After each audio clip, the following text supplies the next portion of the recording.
Hello दोस्तों, नमस्कार। मैं Manish Shri Balaji driving training centre Govindgarh में आपका हार्दिक स्वागत करता हूं।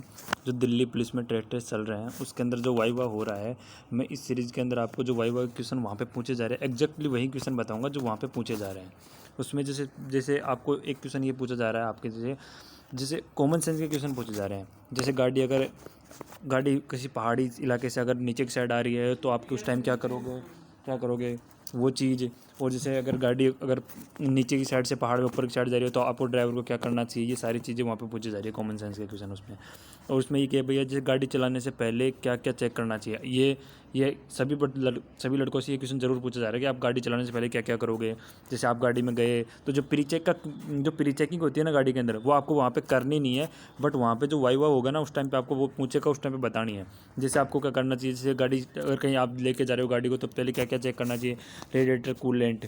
रेडिएटर, हमारे जो गाड़ी का रेडिएटर होता है ना उसके अंदर कूलेंट है या नहीं है, ये आपको चेक करना है। अगर कूलेंट नहीं होगा तो गाड़ी के अंदर रास्ते के अंदर ही ओवर हीट हो जाएगी। ऑयल चेक करना है गाड़ी के, अगर गाड़ी की जो हमारी गाड़ी है उसके अंदर प्रॉपर ऑयल है या नहीं है, ये भी आपको चेक करना है। गाड़ी के अंदर टायरों का प्रेशर होता है ना, वो भी चेक करना है। अब टायर प्रेशर के अंदर ये आ जाता है, जैसे छोटी गाड़ी होती है ना उसके अंदर टायरों का प्रेशर कितना होता है। जैसे बोलेरो, स्कॉर्पियो वगैरह हो गई, उनके अंदर तो टायर प्रेशर आता है लगभग 30 से 35 और 35 से 40 के आसपास होता है। जैसे टाटा 407 आती है, उसके अंदर टायर प्रेशर कितना होता है, आगे वाले टायरों के अंदर 60 से 70 होता है और पीछे वाले टायरों के अंदर 70 से 80 पॉइंट तक हवा रखते हैं हम। ये टाटा 407 का है। उसके बाद जैसे बस आ गई, एस मॉडल ट्रक आ गया और ये ट्रक वगैरह, इनके अंदर क्या होता है, आगे वाले टायरों के अंदर 100 से 110 के आसपास और पीछे वाले टायरों के अंदर 110 या 120 के आसपास, 120 से लेकर 130 तक पॉइंट तक हवा रखते हैं। ये टायरों का प्रेशर होता है। ये टायरों का प्रेशर के बारे में आपको अलग से क्वेश्चन पूछ रहा है, तो इस वीडियो के अंदर मैं सारे क्वेश्चन कवर कर रहा हूँ। वो सारे क्वेश्चन वही पूछे जा रहे हैं वहाँ पर। लीकेज चेक करना है। अब गए कहीं पे गाड़ी लेके जा रही हो तो आपको वहाँ की गाड़ी के नीचे झुक के भी ये देखना है कि गाड़ी कहीं से लीकेज तो नहीं कर, जैसे इंजन ऑयल तो लीकेज नहीं हो रहा, या डिफरेंशियल ऑयल लीकेज हो रहा हो, या गियर ऑयल लीकेज हो रहा हो, ये आपको चेक करना है वहाँ पे। ये भी चेक ज़रूरी है। हेडलाइट, हमारे जैसे गाड़ी हम कहीं लेके जा रहे हैं तो उसकी हेडलाइट जल रही है या नहीं है, क्योंकि हम नाइट के टाइम पे जाएंगे तो वहाँ पे हेडलाइट बहुत ज़रूरी है। अगर हेडलाइट नहीं जल रही तो हम नाइट में गाड़ी कैसे चलाएंगे। और उसके बाद जैसे साइड मिरर हो गए हमारे पास, उसको भी वो भी होनी चाहिए गाड़ी के अंदर। और जैसे इंडिकेटर है गाड़ी के, वो भी प्रॉपर वर्किंग में होनी चाहिए। ये सारी चीज़ें हम गाड़ी चलाने से पहले चेक करते हैं। उसके बाद गाड़ी बैठने के बाद हम क्या क्या चेक करेंगे। बैठने के बाद क्या है, जैसे गाड़ी के अंदर हम बैठ गए, गाड़ी के बैठने के बाद क्या करेंगे, जैसे गाड़ी के डोर लॉक है या नहीं है, ये भी हमारे को चेक करना है। मिरर है, हम जैसी गाड़ी में बैठे दोनों साइड के मिरर एडजस्ट करेंगे ताकि वहाँ पर पीछे का प्रॉपर व्यू हमारे को दिखता रहना चाहिए। उसके बाद क्या करेंगे, उसके बाद गाड़ी के सीट बेल्ट लगाएंगे। सीट बेल्ट लगाने के बाद गाड़ी को न्यूट्रल करके क्लच दबा के गाड़ी को स्टार्ट करेंगे। स्टार्ट करने के बाद उसका हैंड ब्रेक रिलीज़ करेंगे और हम आगे चलने के लिए तैयार हैं। उसके बाद जैसे गाड़ी चलाते समय क्या क्या ध्यान रखना चाहिए आपको। गाड़ी चलाते समय आपको एक तो ओवर स्पीडिंग नहीं करनी है। उसके बाद जैसे गियर चेंज कर रहे हैं तो वो भी हमारे को एक प्रॉपर स्पीड में ही चेंज करना है। ये नहीं कि आप पहले ही सेकंड गियर में गाड़ी को उठा रहे हो, ये सारी चीज़ें आपको नहीं करनी है। ये सारे क्वेश्चन वहाँ पे पूछे जाएंगे। आपकी गाड़ी की औसत स्पीड कितनी होनी चाहिए, लगभग 50 से 60। आपको जैसे एक कहीं सड़कों पे लिखा होता है स्पीड लिमिट, तो जितनी स्पीड लिमिट दी होती है ना उसी स्पीड लिमिट में आपको गाड़ी चलानी है।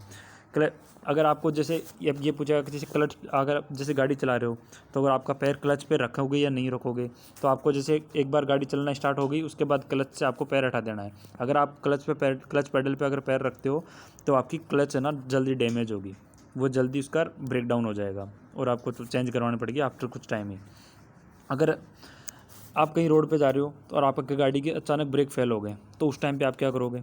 अगर ब्रेक फेल हो जाते हो तो आप उसको मैनुअली कंट्रोल करोगे। जैसे स्पीड उसकी कम करेंगे, उसका गियर धीरे धीरे रिड्यूस करके उसकी स्पीड को कम करके गाड़ी को रोड के साइड में ले लेंगे। ये सारी चीज़ें आपको करनी है।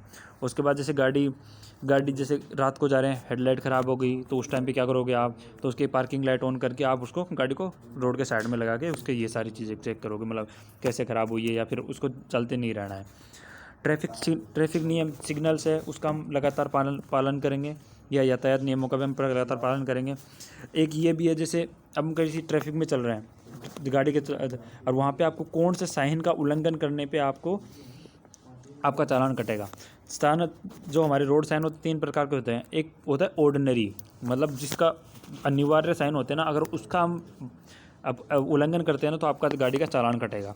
बाकी जो ट्रायंगल के अंदर साइन होते हैं ना, वो होते हैं कि हमारे को सचेत करने के लिए कि आपको इस साइड में मुड़ना है, इस साइड में मुड़ना है, उनका हमारे पास चालान नहीं होता है। और जो सूचनात्मक होते हैं ना, उनका भी चालान नहीं होता। सूचनात्मक हमारे को सूचना देने के लिए होते हैं, ताकि वो हमको गाड़ी की, जैसे आगे गाजियाबाद कितना किलोमीटर है, जयपुर कितना किलोमीटर है, ये सारी चीज़ लिखी होती है सूचना वाले पे। साइड इंडिकेटर, अगर हमारे को अगर गाड़ी के किस रोड पे जा रहे हैं तो अगर मुड़ना है तो साइड इंडिकेटर देंगे या फिर हाथ का संकेत का प्रयोग करेंगे। ये सारी डैशबोर्ड पे जैसे गाड़ी स्टार्ट करेंगे तो डैशबोर्ड पे हमारे को लाइट शो करेगी। वो लाइट शो करेगी तो उसी लाइट के अकॉर्डिंग हम, जैसे कोई लाइट ब्लिंक कर रही है, जैसे बैटरी की लाइट ब्लिंक कर रही है तो हमारी बैटरी चार्ज नहीं हो रही। अगर ऑयल वाली कर रही है तो गाड़ी के अंदर ऑयल कम है, ये भी हमारे को ध्यान रखना है गाड़ी के। अब वाहन के कौन कौन से, जैसे हम कहीं गाड़ी लेके जा रहे हैं तो हमारे को कौन कौन से वाहन के अंदर कौन कौन से हमारे को जैसे डॉक्यूमेंट्स रखने की ज़रूरत होती है। जो हमारे निजी वाहन होते हैं उसके अंदर आरसी होनी चाहिए, इंश्योरेंस होना चाहिए, पोल्यूशन कंट्रोल सर्टिफिकेट होना चाहिए, और जो ड्राइवर चला रहा है उसका ड्राइविंग लाइसेंस होना चाहिए। और जो परिवहन वाहन होते हैं, जैसे कॉमर्शियल व्हीकल होते हैं, जैसे टैक्सी हो गई या फिर जो माल ढोते हैं इधर से उधर, तो उनके लिए क्या क्या होना चाहिए।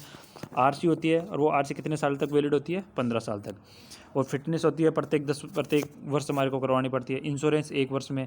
पोल्यूशन कंट्रोल सर्टिफिकेट वो भी हमारे पास 12 वर्ष में नियम बनता है। उसका टैक्स होना चाहिए, उसका परमिट होना चाहिए। उसके बाद उसका जो चला रहा है उसके गाड़ी का डीएल भी होना चाहिए।